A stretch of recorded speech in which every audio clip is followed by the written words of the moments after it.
పెద్దవాళ్ళకు బానిసలా పనిచేయాలి, ఆ పెద్దవాళ్ళకు బానిసలా పనిచేయాలి, ఆ పెద్దవాళ్ళు ఇంకెవరికో బానిసలుగా పనిచేయాలి. వాళ్ళందరూ కలిసి రాజకీయ నాయకులకి, మంత్రులకి, ముఖ్యమంత్రులకి వాళ్ళు డ్యూటీగా చేయట్లేదు అధ్యక్ష.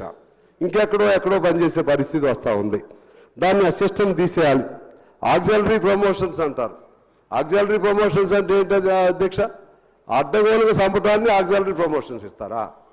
ఎన్కౌంటర్ పేరుతో అడ్డగోలుగా చంపితే ఆయన్ని నువ్వు హీరో అని చెప్పి ఆయనకి ఏకంగా IPS కన్ఫర్ చేస్తారు, లేకపోతే ఇంకెక్కడో స్థాయి ఇస్తారు.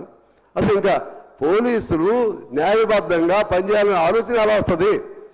ఎలా ప్రభుత్వం మెప్పు పొందాలి, ఏ విధంగా అడ్డగోలు పనులు చేయాలనేటువంటి ఆలోచన వస్తుంది అధ్యక్ష. ఇవన్నీ ఆ సిస్టమ్ మారాలి. ఆ విధంగా మారని వ్యవస్థ ఉంటే అది చాలా ఇబ్బందిదాయకమైంది. దాన్ని మార్చడానికి ఏం చేస్తారో, ఇది ఇవాళ జరిగేటువంటి డిస్కషన్స్ మరెన్నో జరగాలి. వ్యవస్థని మార్చడానికి ప్రయత్నం చేయాల్సినటువంటి అవసరం ఉందని చెప్పి మీ ద్వారా నేను విజ్ఞప్తి చేస్తున్నాను అధ్యక్ష. అదేవిధంగా జైలులో ఉన్న వాళ్ళు బయటికి రానిరు అధ్యక్ష. జైలులో కనీస సౌకర్యాలు తక్కువే, మాట్లాడలేరు, ధైర్యం చేయలేరు అక్కడ